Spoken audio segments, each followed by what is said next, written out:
Welcome to Dialogue with Prof Mandi Rukuni. This series will focus on de-traumatization and decolonization of the African mind. Tonight's topic will focus on why trauma arguably is the most lethal of all colonial tools. In order for us to understand the African Renaissance and understand the African agenda and continue to push, we as Dialogue with Prof decided to dig deeper so that we're able to unpack and tackle this issue from a different perspective. So Prof Mandi Rukuni will give us his presentation today on this topic. After his presentation, I will open up the floor for discussions and contributions. This Zoom session will close in 1 hour, 30 minutes. All content will be shared on our YouTube channel, Dialogue with Prof Mandi Rukuni. For any other information that you require, you can inbox or DM the moderator or the technical team, and we'll share the presentation with you. This Zoom session is also being streamed live on Facebook for those who don't have access, for your friends and family who don't have access to Zoom. Over to you, Prof. Thank you, Kevin. Thank you very much and welcome to everybody. So as Kevin explains, we really think that we have to focus on the broader reasons why we even started this session, and no better point to start but the whole issue of trauma. Because if we go back and examine the whole colonial mindset agenda, we would say we have not done badly over the last century or so in understanding this whole issue of trauma, colonial mindset. But before we actually understand the basis of the colonial mindset, which is the colonial trauma, we are not likely to be able to get out of the habits and the lifestyles that we have found ourselves automatically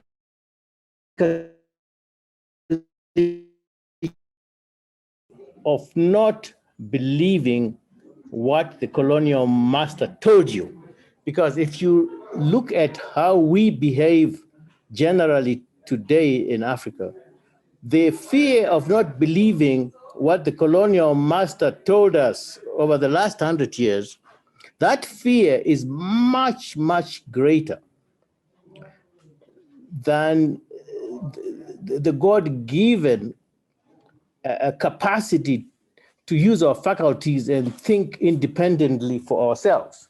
So this is basically the starting point. So think about it. The capacity for common sense has been destroyed. The capacity for common sense has been destroyed. What do I mean by that? We repeatedly do things that don't work for us, but we are dependent on doing those things. It is right across our lifestyles and also the systems we have built, not only at family level, at community level, at national level. Look at the educational system. We know it doesn't work. It really doesn't work because it prepares us for a world that does not exist here. It prepares for jobs that don't exist. It does not actually produce the DNA we need for our society to be able to be an advanced society. Look at the legal system. We continuously apply Roman Dutch laws and other European laws, English common laws, and actually make that general law. I mean, can you believe it? General law in my own country, Zimbabwe, is Roman Dutch law plus English common law. That's general law. In a country where 90% of the cases that are tried using community courts, applying remnants of African law. But we still tell ourselves the actual general law is Roman Dutch law.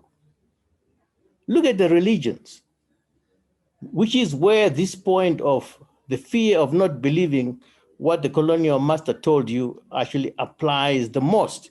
We see on a daily basis, this is a corrupted religiosity. We still are so afraid. The fear of not believing what we were told by the colonial master, that this is your God, that fear is so huge. It's bigger than just the use of common sense to say religions don't matter. I mean, religion basically means you can believe in anything. Why is it not important? It's because whatever you believe in is fine. If you believe in a tree as your God, it's still fine because everything is God anyway. But we still stuck with these colonial religions. Our food systems are upside down. We consume things we don't produce, and then we don't consume what we produce. Never mind the fact that what we produce is actually healthier foods. We are addicted to things that we were told by the colonial master are superior, are better quality, even though they are trash. Okay. The third important characteristic, let me call it strategic characteristic of colonial trauma, is basically that we keep using the past colonial experience to describe for us what life is. And we actually envision our future based on past colonial experience. That's why today, the definition of what development is, we're told development, we want to develop, we want to develop. If you look at what we think development is, it's a colonial caricature of what development is. We see aeroplanes, high-rise buildings. We see bridges which look spectacular, spaghetti junctions, and okay, even if that represents some level of advancement, because it is, but the most important point is that colonial trauma closed our minds. Actually, we have only one understanding of what development is. The idea that a colonial vision of development that we have experienced is one out of billions of possibilities. I mean, this existence is full of so many possibilities of experiencing life in so many different ways and creating so many different possibilities for ourselves. But we are stuck with one definition of development. And that development is defined for us colonially, and we can't achieve it because we keep trying to copy somebody's idea of what development is. So these three strategic characteristics of colonial trauma were brought onto us in a way that we are stuck with a falsehood. That's why I would like to go into why these three strategic characteristics of colonial trauma, how were they actually thrust upon us, so that as we understand the trauma as the most lethal of all colonial tools, we will then be able to figure out how to deal with that trauma before we can proceed to actually de-traumatize. The first and most important tool that was used to traumatize Africans was the destruction, in fact, deliberate undervaluing, deliberate undoing of a people's culture, at the same time elevating a foreign belief system. So that forms the DNA of fear and a divide and rule a principle that has been applied on us for a long time. Colonial trauma basically meant creating a situation for Africans which was deeply distressing, disturbing, creating overwhelming fear. So the symptoms of trauma included all forms of injury, damage, shocking experiences, suffering of different forms, continuous worrying about who you are and your future and your survival, confusion, loss of confidence, and many more things. So the psychological element of trauma is more important than the physical aspect. That's why I'm saying in this session, let's focus on the trauma itself. I mean, the repetitive traumatic events that Africans suffered through colonialism over long periods of time meant that these were now etched in our subconscious minds. When I say psychological aspects of colonial trauma, I want you to understand that whatever you emotionally feel and is etched in your subconscious mind controls you 90% of your lifestyle and behavior. The conscious mind may know that this is a colonial mindset, but the conscious mind only controls 10% of your habits and your behavior. The rest is automatic. And the colonial trauma led to us automating the same things that we're trying to run away from. Because trauma means you are overwhelmed. It's beyond your ability to master at the specific time. But because this was over long periods of time, it became big trauma. And the thing about big trauma is that once it succeeds and you succumb, it doesn't take much. It can take small trauma to actually kill your coping capabilities. They just collapse. That's why this destruction and traumatization is key. The second most important lethal element of trauma was that the colonials meted out violent violation of a people's familiar ideas of what the world is and what life is. They kill your worldview. I mean, this was done through psychological and emotional damage, which I've already touched on, spiritual abuse and damage, which means you start believing in things that don't make sense, but because you are so afraid, you believe in them anyway. And then they damage your capacity to think independently. Your mind is closed and you're done. You keep doing it yourself. But there was a lot of physical assault. People of my generation, I mean, we experienced this directly. Direct physical assaults as a colonial traumatic event, and even just the physical threats, being threatened, your own survival being threatened, and your own sense of security being threatened all the time. There was continuous harassment. You were harassed at your own home, in your own home. They could come anytime and they could apply any rules they wish to apply on your own lifestyle. The harassment at work, because you were a glorified slave. You're not a worker, really. You were a slave. But this harassment process continues even today in some of the countries. We don't need to mention, but we know that this is happening even today, the harassment aspect. Embarrassment. I mean, embarrassment was key. Embarrassment was a key traumatic event, because being embarrassed is being reduced to being subhuman. I mean, your appearance, the color of your skin, the way you talk, everything about you becomes an embarrassment. It was a key tactic for trauma. All manner of color bar, racial discrimination, which was taken all the way to national level because there was so much judicial corruption that people of color had to be made to believe that they are subjudicial. I mean, some of it still happens today.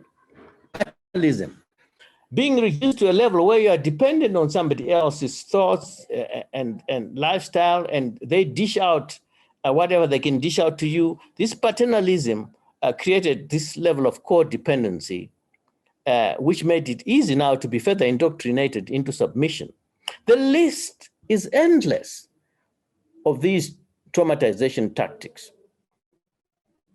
And finally, colonial trauma thrives today as we speak because of the induced fear of being African. I mean, so many of us are so afraid to be African, to live your African beliefs, to live your African lifestyle. That has led to not just material poverty, as we see so many of our people are poor, but it has also led to intellectual and spiritual poverty. So in search of lasting solutions, let's first examine where we are today in the short term. Let's just say, colonialism was a long-term agenda. People think it was just a physical thing, happened over 100 years. Colonialism, through trauma, was designed as really a 1,000-year agenda so that we could suffer for the next 1,000 years if we are not careful. We will not defeat this phenomenon through short-term interventions alone. But it's not just we Africans and other colonized people, but even the colonizers themselves. It's more important today for the colonizers to actually also realize that as long as the majority of countries in the world are poor, the world economy is not going to grow. I don't know what schools of economics the colonials went to. They still think that only 8, 10 countries can be filthy rich and the rest poor, and the economy of the world will grow. Well, simple economics using common sense tells us that the wealthier every country is in the world, the more diverse the economy is, the more diverse the products they can produce, the greater the international trade, the greater the world trade. So the idea of continuing to actually impoverish the rest of the world defeats the entire purpose of the human race. So it is very important to search for lasting solutions. We know that the colonial mindset idea has been thoroughly dealt with by many Africans, including non-Africans, Steve Biko, Lumumba, Muhammad Ali, Malcolm X. I mean, you got so many of our great heroes, Kwame Nkrumah, name them. They have understood this thing and they have articulated it, including some of the long-term solutions as Africans. But my argument today is that we are stuck in short-term solutions because we have not addressed the colonial trauma. Because the short-term solutions don't fully acknowledge the fact that we are still suffering from residual trauma.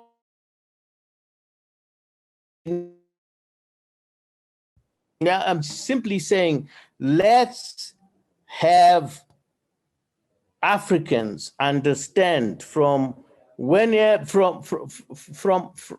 early stages of development, from preschool, all the way up to PhD level training. We have to understand and not deny this post-colonial trauma syndrome disorder.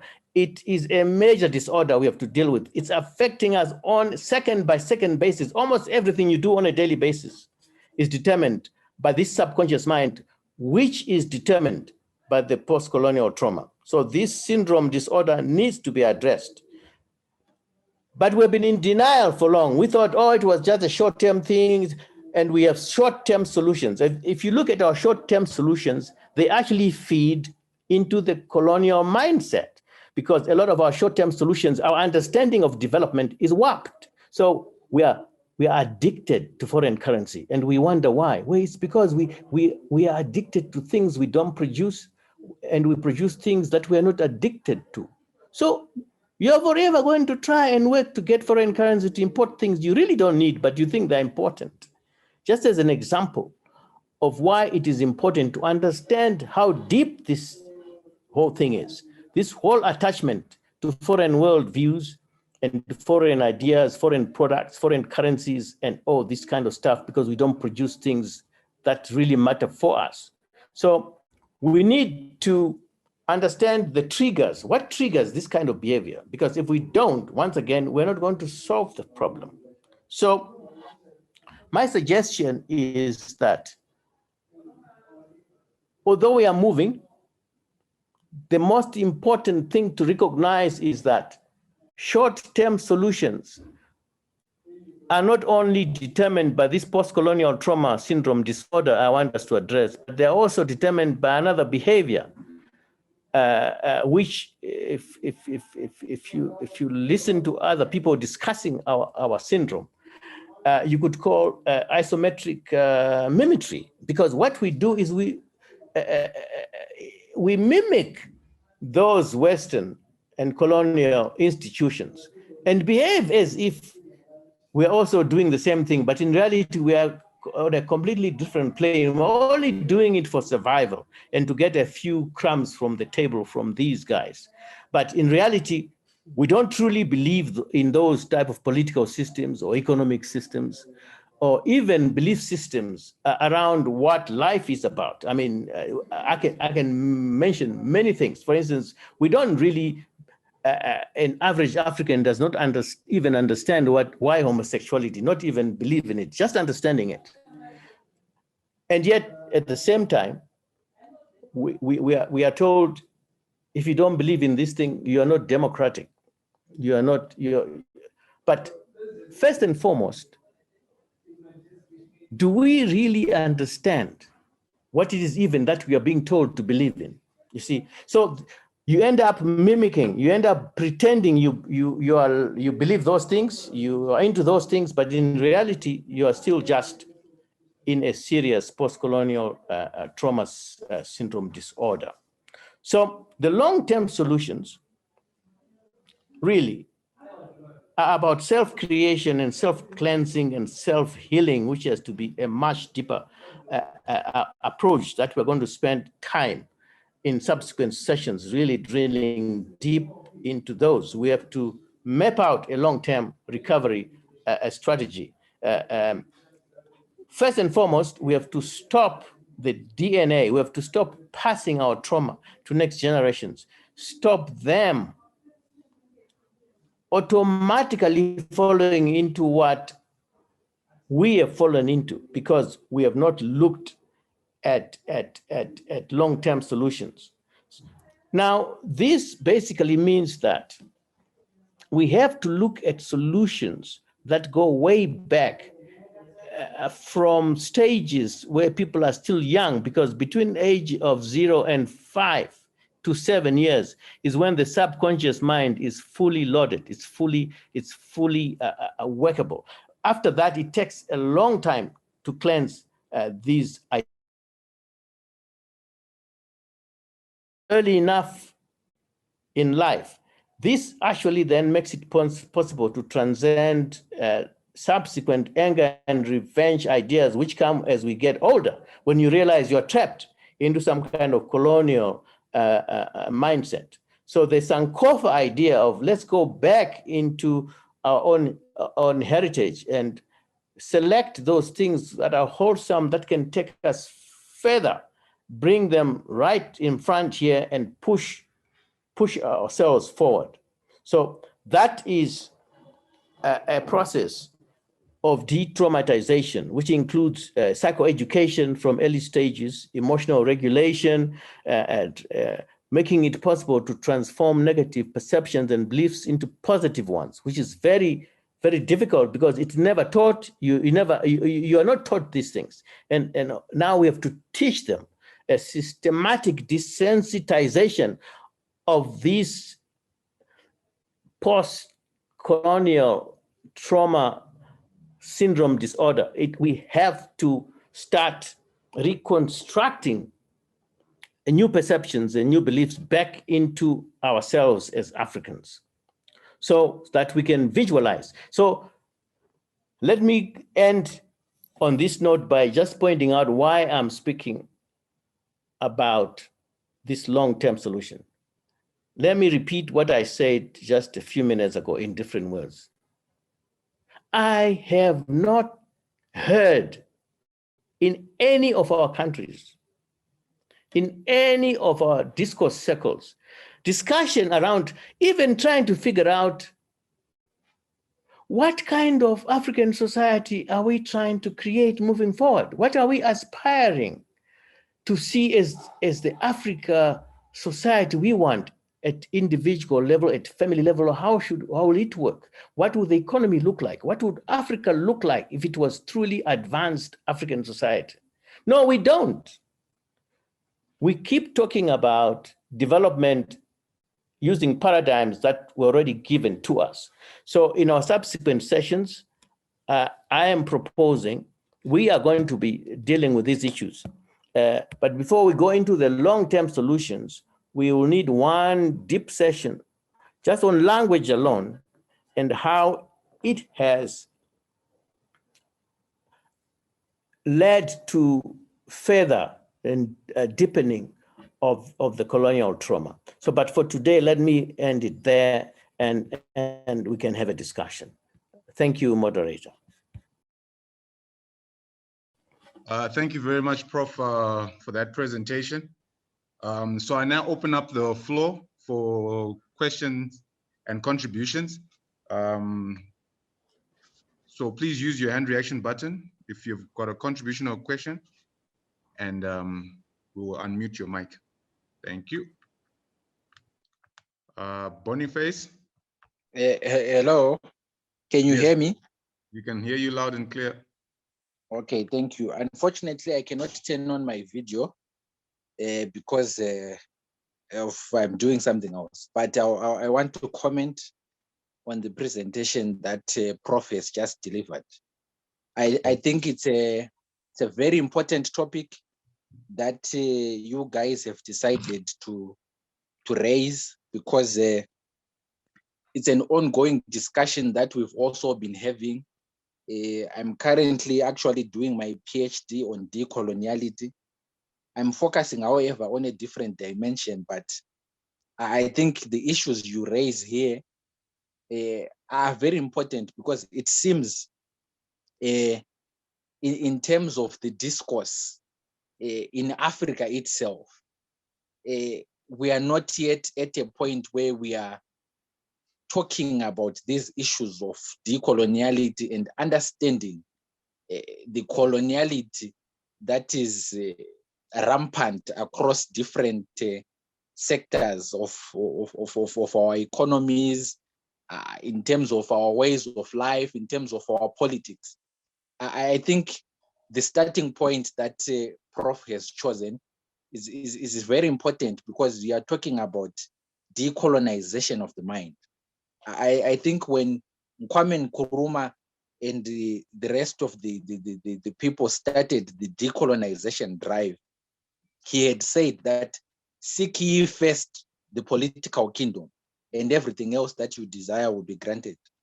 But I think we are at a point where we have recognized that simply gaining political independence is not enough.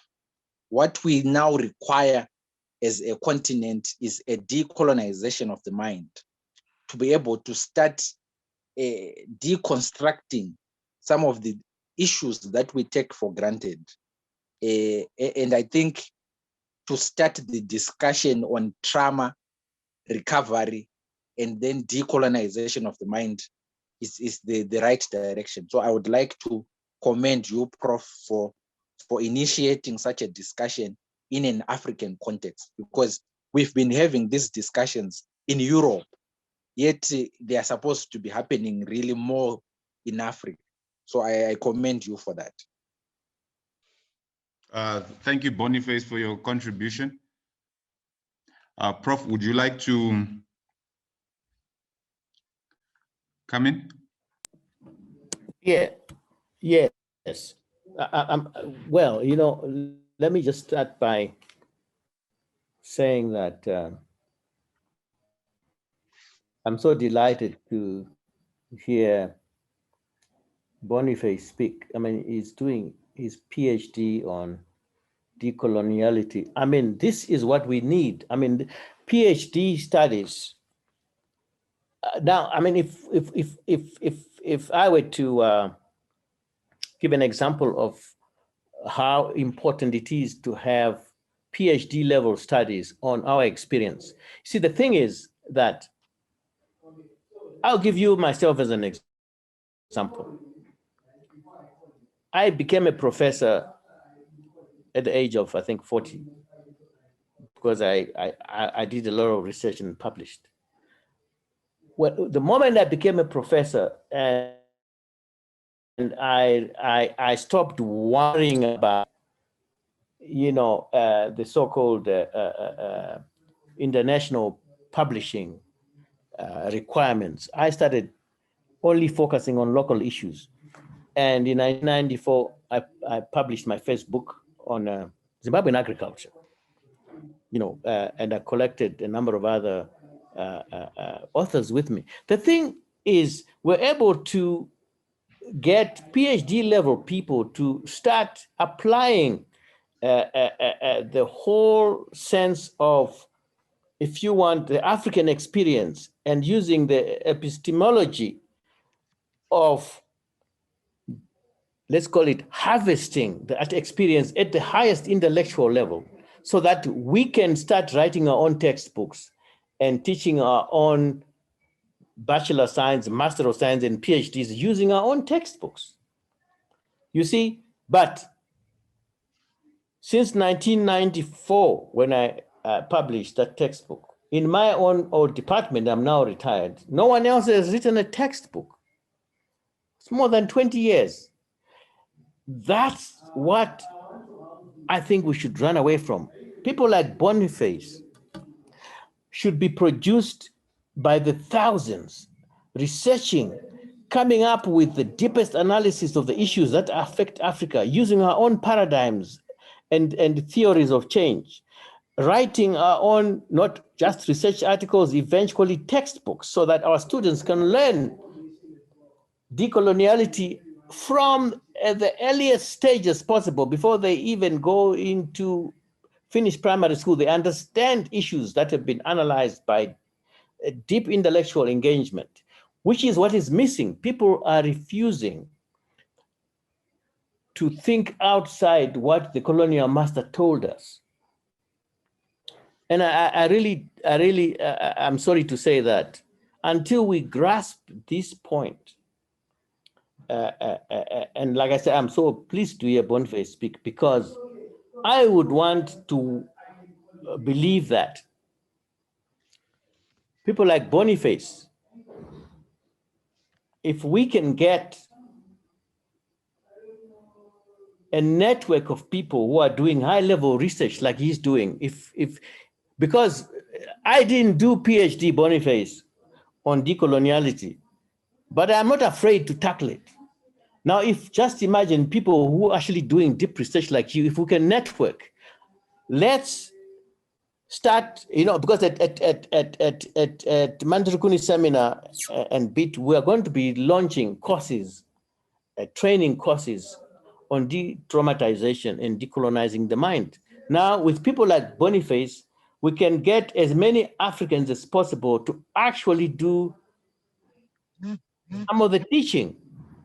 And we continue to raise money for more research, so that we now give ourselves an agenda. In the next 10 to 15 years, we don't want to see African universities continue to use foreign textbooks to create the DNA which continues to replicate itself as a damaged colonial trauma syndrome disorder. So I'm really delighted to have met Boniface on this thing. I think, guys, my teammate, I'm a track of these guys. These are the guys who are going to do the real thing. We're just pushing the agenda because we are committed to it, but we will need people who are committed as well as experts such as Boniface. Thank you. Thank you for that, Prof. Eddie had his hand up. I don't know if you still want to say something. If not, I could give Brian the floor. Eddie, please just show by using your hand reaction button if you still want to say something. But Brian? Yeah, thank you so much, Prof, for such an eye-opening and relevant presentation. Let me first say that I enjoyed the presentation throughout, and I wish it could have, if it could have gone, I mean, forever, over and over. So I've got a question, Prof. Now 30 years or 40 years after most African countries got independence and self-determination, why talking about colonial trauma after such a period, after such a long period of time since we got independence and since we kind of gotten de-associated with our colonial masters? Why do we have to continue talking, or why do we have to now resume this conversation about trauma? Does it have any relationship to the way we are living now, on our economy, on our politics, on our society? Does it have any negative impact to our development, apart from maybe psychological impact? Now let's talk about the tangible impact of it on our economies, our politics, and society. So my question to you, Prof, is why this conversation now, 40 years after self-determination and independence of African countries? I thank you. Thank you very much. Very good question there from Brian. Anyone else with question or contribution, please show by using your hand reaction button. Eddie? Ebby, sorry, it's Ebby. Ebby. Hello. Hello. Yeah. Yeah. Thank you very much for the insightful presentation. My question has been partly answered by after the first question, but my other point is to do with what are the preconditions that helped you liberate yourself from the colonial mindset? Perhaps we can learn from that in order to plant these seeds of change, or build a network or a movement around this concept of de-traumatizing ourselves. What, from your own life, your own experience, do you pull out certain preconditions that helped you break from this colonial mode? Thank you. Thank you very much, Ebby, for that. Over to you, Prof. Thanks, AK.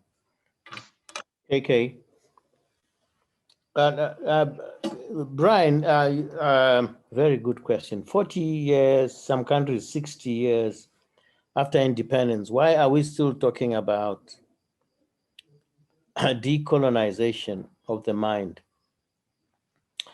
Let me start by just pointing out a fact that I was not aware of myself until maybe 5, 6, 7 years ago. I kept wondering why somebody like myself, who's an average human being, I have average capability, quite often I tell myself, this food that I'm eating is not healthy. Sometimes I tell myself, I need to do more exercise. I can't keep just sitting, but I don't do it. I know I've got a bad habit, but I can't change it. Brian, you see where I'm going to. So this is what, in my own personal life, if I going to also answer A, B in the same process. You see, I began to want to understand why it is that an intelligent human being is capable of knowing when a habit is a bad habit, when something that you're doing is not good for you, but you cannot change it. This is what drove me to understand issues of the neurology of action and emotion. And I then learned from experts, especially there are many, many experts now, even if you go on YouTube, you go on the internet, you find many experts who address this issue. And the bottom line is, your subconscious mind learns at 1 million times faster than your conscious mind. And your subconscious mind will react at 1 million beats per second, whereas your conscious mind only works at 40 beats a second. Okay. So it doesn't matter who you are or what you think you are. All the habits that are urged in your system, in your subconscious mind, are always going to win. Okay. They're always going to win. You tell yourself, I mean, this is what happens with abuse, even abuse at home. You tell yourself, why should I beat the wife? I will never do it again. Then the following day, you're beating up the wife. You know, I really have to stop a lot of this substance. If you see people who abuse substances, it's the same thing, it's not different.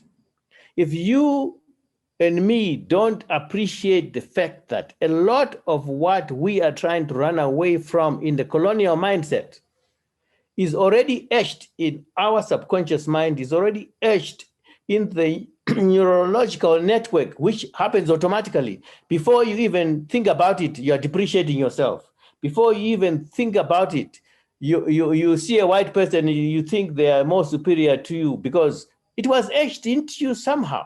Like my Ghanaian professor friend said to me years ago, you know,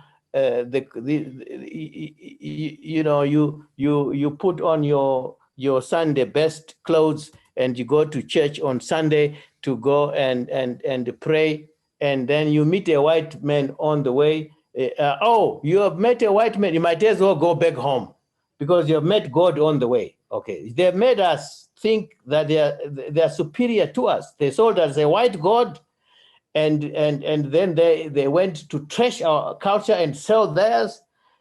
You are not even aware 90% of the time. If you go by neurologists, your neurological network is wired so that 90% of the time, you don't even know that you're behaving like that. You're not even aware that it's an automatic response.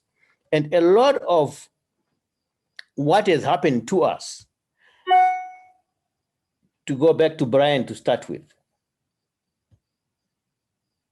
do you think that a lot of the people who trash being African, do you think a lot of the people who go to these caustic, toxic Pentecostal churches, do you think that is their fault? No, they're not aware that in some deep-seated post-colonial trauma syndrome disorder, which makes you and me more fearful of not believing what the master told you through your ancestors, through your forebearers. We're told these people are always right. These people's God is the right God. These people understand economics better than we do. These people understand life better than we do. That's passed from generation to generation. So even the best of our fighters can always get caught up in that. So Brian, I'm sorry to say that all our systems, whether they are political systems, economic systems, religion, education, it doesn't matter, legal systems, it doesn't matter what you touch, Brian. It's loaded with post-colonial trauma syndrome disorder. You automatically just believe their legal system is better than us. How do you have a whole 55 African countries? You have general laws, which are European laws, as if to say they are neutral. I mean, there is no legal system in the world which is not born out of a cultural system. A legal system is born out of the cultural and traditions of the people. That's what creates not just the laws, but also the legal system that applies the law. which is procedural in nature.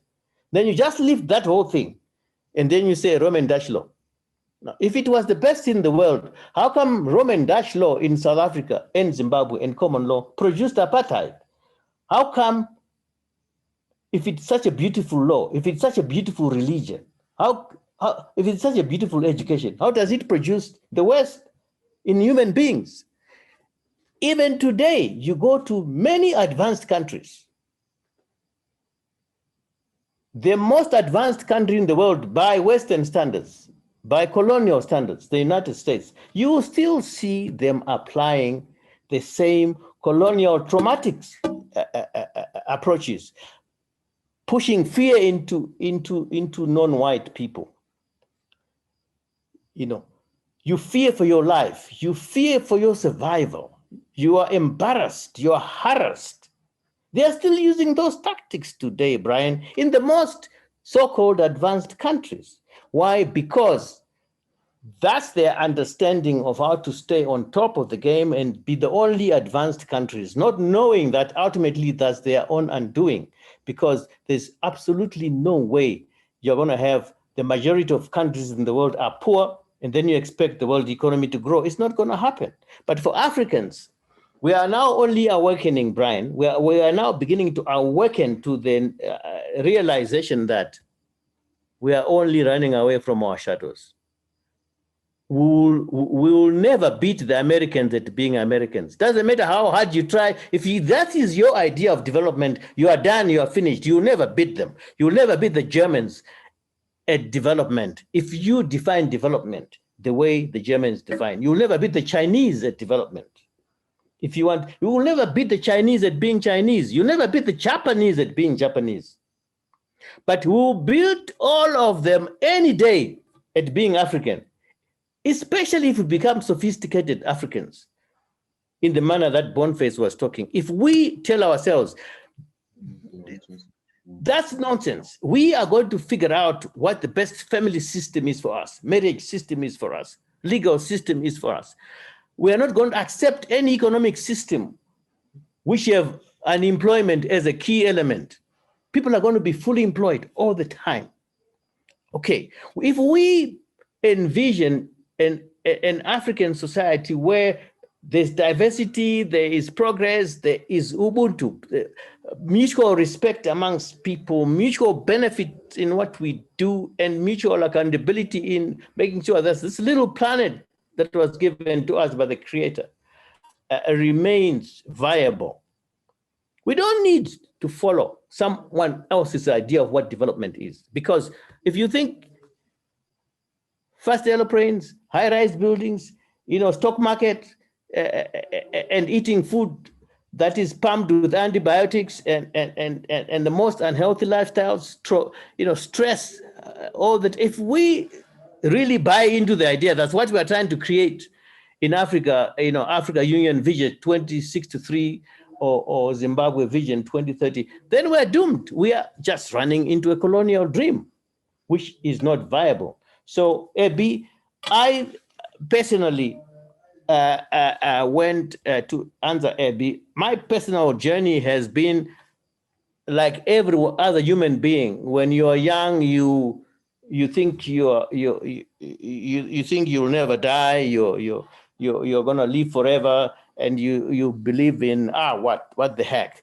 I mean, you don't even have time to analyze history, because that's how the human being is designed by the Creator. If you are young, you should not worry about dying. You should not worry about history. You are there to create new history. But by the time you hit the early 20s, 30s, you begin to fossilize. So the moment I started realizing, oh my goodness, this is what life is all about. There's nothing permanent in life. There's no permanent truth. It doesn't matter what somebody built. They can build the strongest buildings, they can build the fastest airplanes, they can build the best bombs in the world. Still, nothing is permanent, Abby. Nothing is permanent. It's all energy which eventually dissipates into something else. Everything ends. You and I, Abby, will be gone one day. And so will our children down the road. So I then told myself, so if this is what life is about. It means that it's no different to what we were doing, Abby, when we were young. We would go and head cattle, and when we had spare time, we would go and get some clay. We build these toys of ours. It's the same thing as the Europeans going on the beach. They built castles made of sand. It's the same thing. Even the best buildings in the world, the best aeroplanes, the best whatever you talk about, eventually is just stuff that will one day disappear and dissipate into other forms of energy. So if that's the case, it means that life, there's nothing to life but opportunity to experience, opportunity to create, opportunity to explore things, opportunity to enjoy. That's what life is about. Don't be fooled and told life is about building the biggest economy. Life is about building the biggest airplane. No, life is about opportunities for people to dream and fulfill their dreams and to explore and to enjoy life. So if that's the case, I then learned, AB, that I really have nothing to fear, because fear is what is stopping me to then explore life. Fear is what is stopping me to create new things in life, because what somebody tells me what life is and what development is just one formula out of billions of possibilities. So 3 things that stop us realizing the best out of ourselves in life, Ebi, is fear, doubt, and guilt. Guilt and colonial trauma gave us those 3 things. They give you fear, they give you doubt of yourself, and they make you feel guilty of who you are. Those are the last things that should determine our being African. We should be bold, fearless, because we're going to die anyway. So if somebody kills you because of your beliefs, so what? Don't worry about it, because that's not the end of life. So Abby, Africans, we are still afraid. Fear holds us back. Doubt holds us back. And guilt holds us back. That's 100% a result of colonial trauma, and therefore the post-colonial trauma syndrome disorder. If we don't get rid of that, Abby, we're done for. We leave just some Victorian idea of what development is. There's much more to life. There's much more possibilities. I mean, many, many possibilities of what development is. Even if we look at democracy, there's not one form of democracy. There is a Western form of democracy, which is elections, a numbers game. In Africa, it was deep dialogue, consensus building, co-respect amongst those with different views. That's how we achieved democracy. It was not elections. The Chinese have meritocracy, okay? And they still have the best people rising to the top and running the best economy in the world. So why should we be sold ideas of what politics should be, ideas as to what science should be, ideas as to what education should be, by people who are also just struggling as much as we are doing? If COVID-19 is anything, it has also emboldened me, Abby. It has now, COVID-19 was something I marveled at. I said, wow. So here is just some little virus, which is embarrassing the most developed, in inverted commas, countries in the world. They have the best health systems. Now I know medicine is not health, okay? You can have the biggest pharmaceutical companies, multi-trillion-dollar, a little virus will embarrass you, reminding us Africans that that is what life is about. It's not being told by somebody else what it is. Thanks, moderator. Thank you very much, Prof, for that. We'll have Wiri and I, and then we'll have Boniface and Benjamin in that order. Okay, hello, Prof. From what I was following, I wanted to ask, with the level of disintegration which we have found ourselves in because of this colonial trauma, the civil wars in Africa, the religion-based wars, everything, the political systems, the death of people, everything which has been happening post the independence of Africa. If we are going to talk about a way out of this, after we have understood this de-traumatization, if we're envisioning a future, what will be the starting point, and how can we navigate a way forward with how we've been disintegrated and been made to be so divided as a continent? What will be the first step, and how will the vision for going into a future where we can be united and be a strong Africa look like? I thank you. Thank you very much, Wiranai.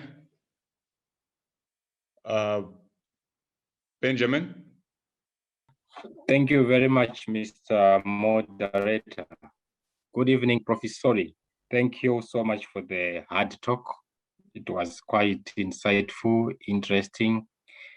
My question is, I was following, it's converging to what Wirana is posed with regards to the next steps. I agree with you 100% that we are still in the colonization stage, and indeed we need to be liberated, colonized in terms of language. Even in this forum, you know, there is nothing wrong us speaking in Shona. If we do have foreigners, we have an interpreter so that we can all understand what you have been presenting about. So it's a colonization in terms of language, in terms of educational system, our culture. Really, you touched also on the Ubuntu. Our Ubuntu has been diluted to some extent. You know, I could talk more and more concerning this, but you have summarized it very well. In summary, my question is, how do we liberate ourselves from the situation we found ourselves in? How do we liberate ourselves from this bondage? You called it a trauma. How do we get out of it? So as I've said, it's converging to what Wiri has already posed. Thank you, and over. Thank you very much for that, Benjamin. Boniface? Well, thank you, moderator, for chipping me in. Maybe I will, I will let Prof respond to the questions, because mine was going to be a contribution to the question earlier posed by one of the speakers who was asking about why we should be talking about decolonization so many years after independence. So I just wanted to add on to that, but maybe I will let Prof respond to this question so that the discussion can keep going. Thank you, moderator. Okay. Over to you, Prof, whilst we wait for more questions. I actually think that Boniface should go first, so so that, because that issue is live, I'm quite happy for him to go first. Okay. It's very important. Boniface, Yeah. the floor. Okay. Thank you very much, Prof, for giving me that chance. So I just wanted to maybe also come in to say, I think when we are looking at these issues of decolonizing the mind, the issue is that colonialism was an episode. So if we are going back into history, the scholars of history would say colonialism was an episode. So the episodic school of history would see it as something that happened and ended. But how we see it now in the decolonial school is that colonialism is not over, but all over. So what we focus on when we're talking about decoloniality, we focus on coloniality. Coloniality resembles systems of colonialism or aspects of colonialism that have cascaded to the contemporary era. They hide in plain sight and in subtle forms. So I like some of the examples even that Prof was highlighting. So if we're looking at something which we call coloniality of being, we're talking about the classification or the hierarchization of races. The kind of confidence and shaming and embarrassment that Prof was talking about can be explained by the coloniality of being. We're still living in a world where blackness itself is associated with the all things bad. So even if we are looking at language, how it has been framed, if we are looking at economics, the black market, that mere statement to say the black market as something bad says something about blackness and how it is construed in language as something bad. So anything that is associated with being bad, you see the word black coming in. That alone is something which is contributing to the hierarchization of races. I'll give an example about how trauma affects you even now in a post-colonial society. I once went to a restaurant at Semilev village. I sat there with a colleague of mine, and we sat for 30 minutes without being attended to by the waiters and waitresses. Mind you, these waiters and waitresses were black people. And we sat there, they didn't bother to come and greet us or give us a menu so that we could look through.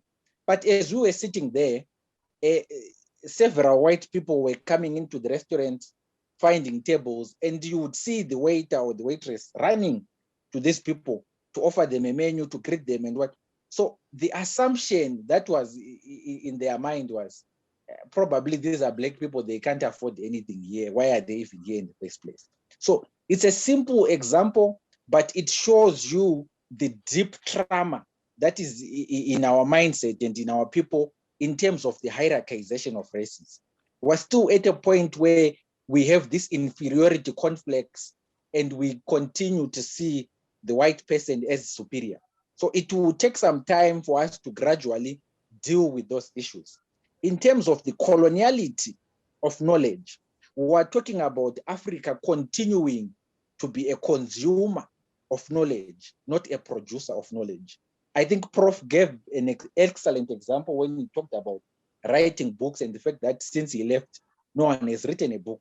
It shows you the problem that we're having, where we continue to be in a world system where we continue to be consumers of knowledge, not producers of knowledge. It's like the COVID-19 pandemic.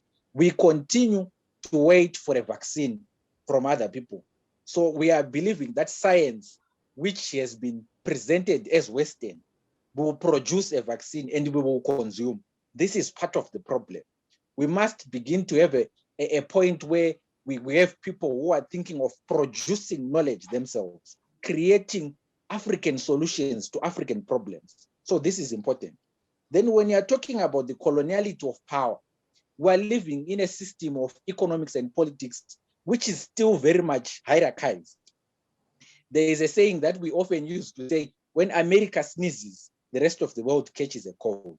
So we're still very much in that system of politics where we have no power really in the system. You have countries like the DRC. It's one of the richest countries on earth, but it houses some of the poorest people on earth. This happens because we're not united as an African context. They come in using all sorts of mechanisms to divide, and these power mechanisms are then used to our detriment. So it's important and much relevant to be talking about decoloniality now, so many years after independence, because what we have is no longer colonialism, but coloniality. I thank you. Thank you very much for that. Sure. I mean, after that contribution by Boniface, I was going to go back to Wiri first and just say, moving forward, your question, Wiri, was what's the starting point? How do we move forward? As I said earlier, we need to first, there are several starting points which are all interrelated, in my opinion. I got three to start with.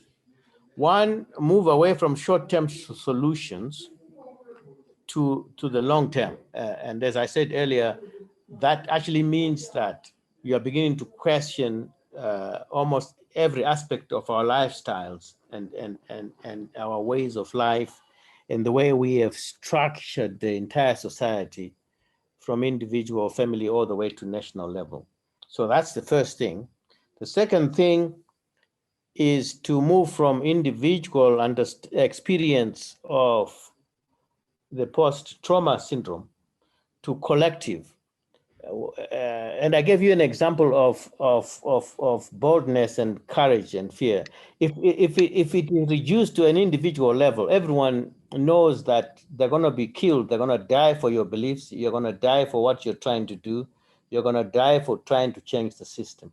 It becomes very difficult to be bold or courageous at an individual level.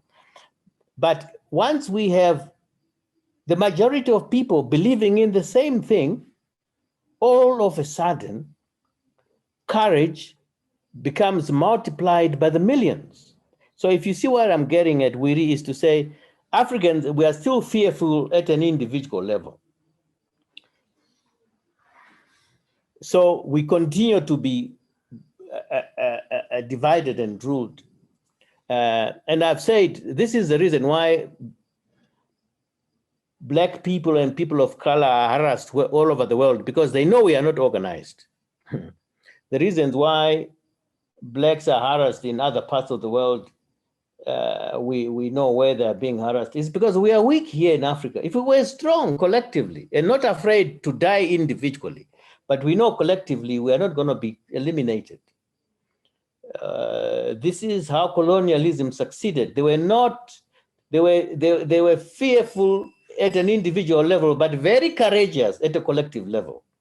That's the difference. We Africans are still fearful at an individual level and fearful at a collective level.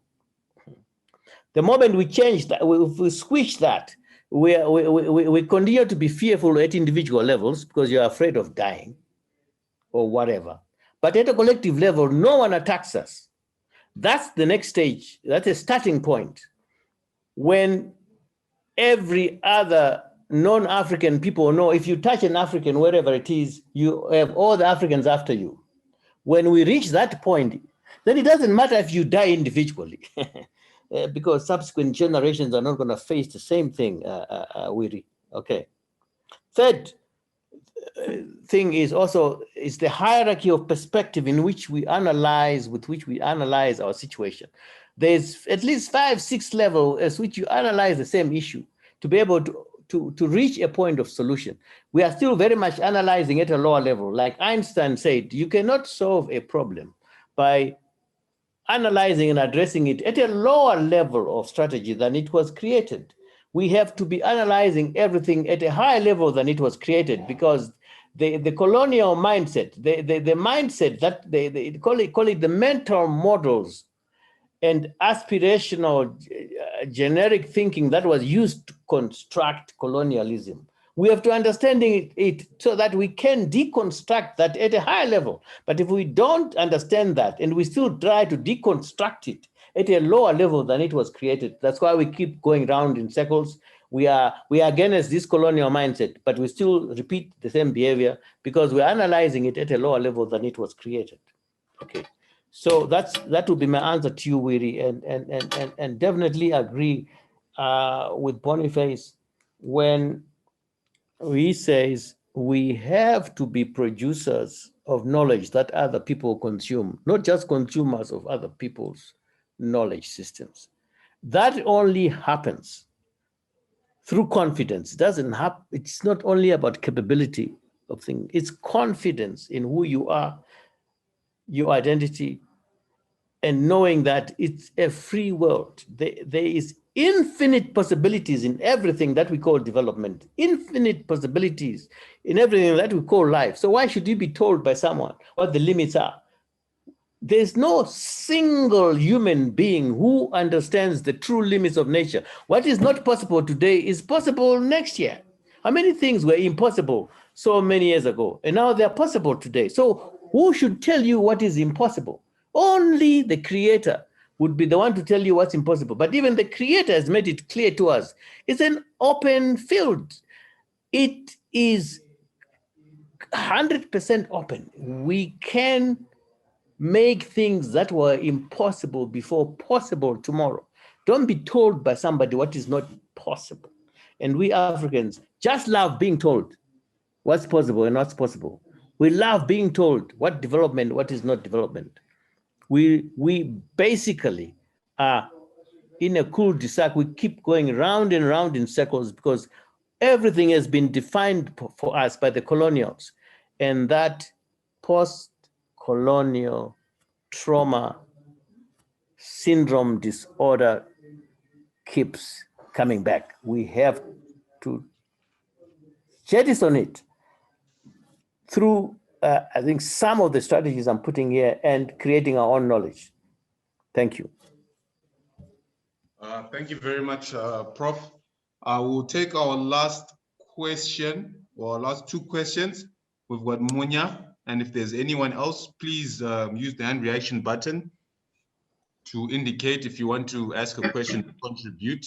But if there's nobody, after Munya, Prof will respond to that and we close off the session. Thank you.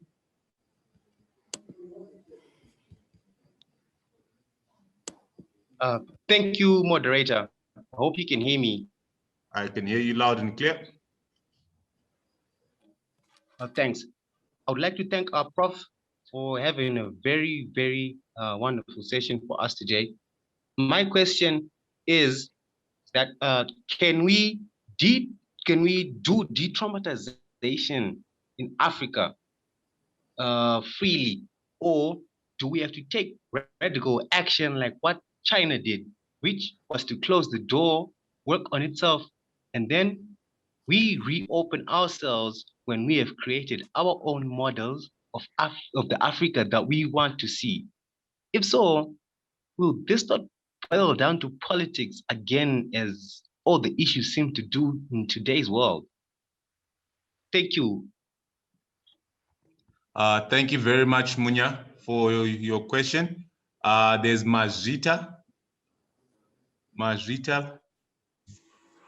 Thank you, moderator. Can you hear me? I can hear you loud and clear. Go ahead. Oh, okay.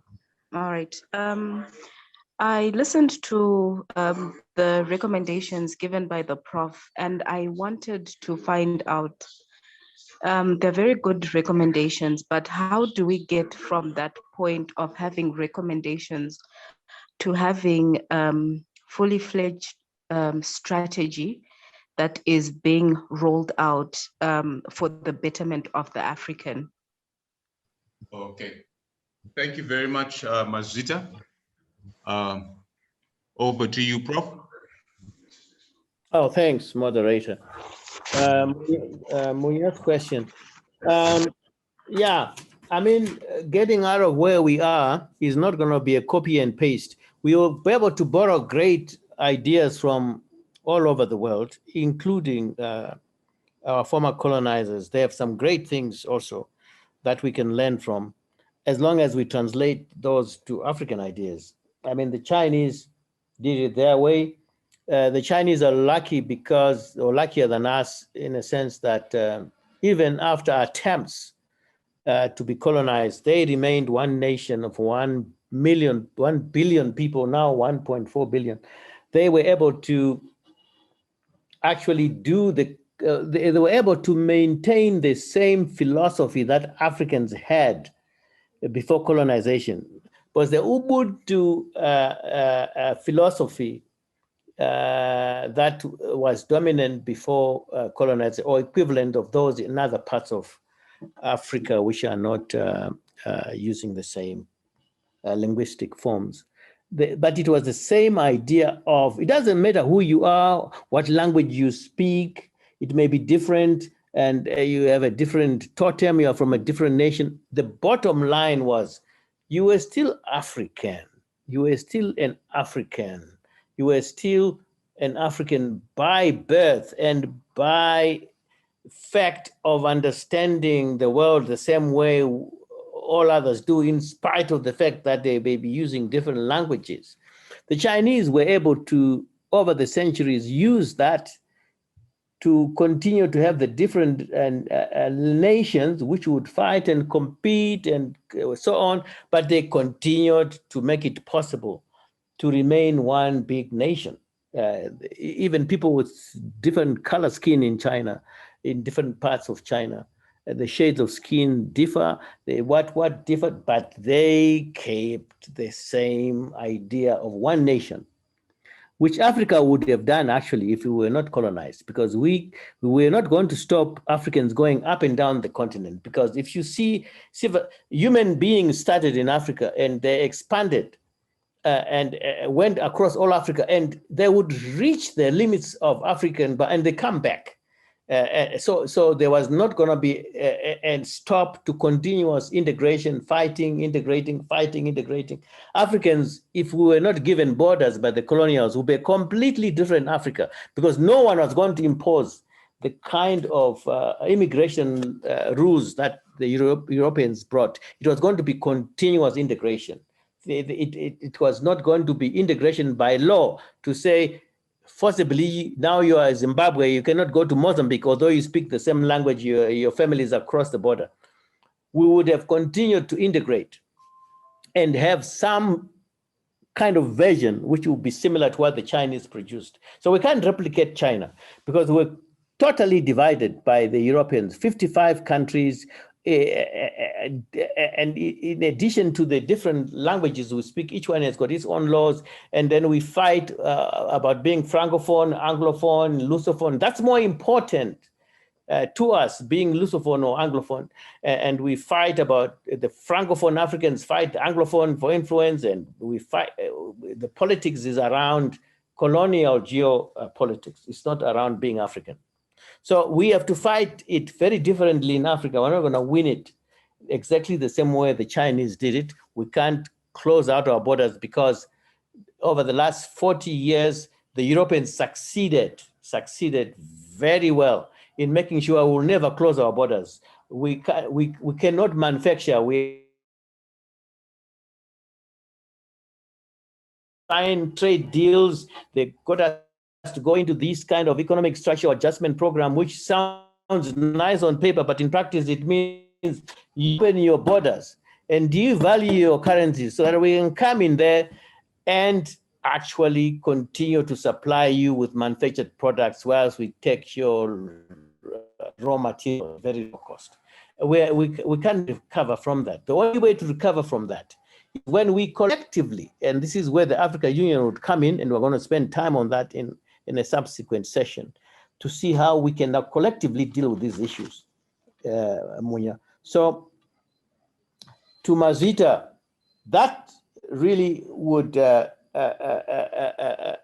partly answer your question. The long and the short is that we are in short-term recovery mode. Each country is trying to do its own thing, have its own relationship with China, have its own relationship with the Americans, have its own relationship with the Europeans. We are so divided, small little nation states, each one trying to figure out 3, 4 big superpowers who are all coming in and trying to do deals with you. So obviously, somebody's going to have you for lunch, or they'll simply come in and have more influence in your own country than you think you have, with a few people benefiting.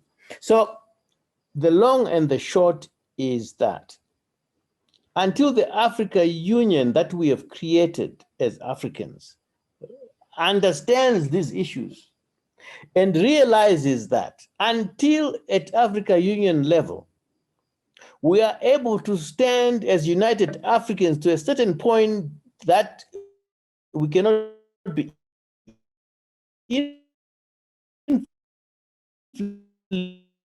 infiltrated. The African Union, for instance, just as an example, will declare tomorrow that any country that, person of African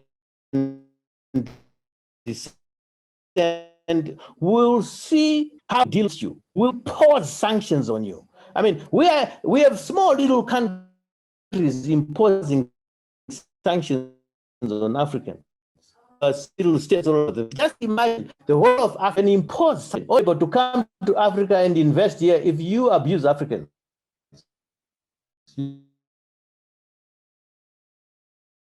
You're not going to be able to come to Africa here basically.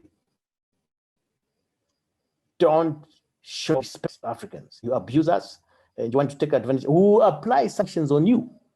There's no single country in the world which we could not get respect from. But no, we are divided all the way from small little countries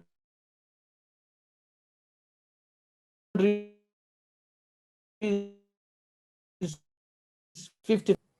It's that simple. Africans at the highest level getting together and say, we are not afraid anymore. We are not ill of anything anymore. Because we are still in the throes of post-colonial trauma, syndrome,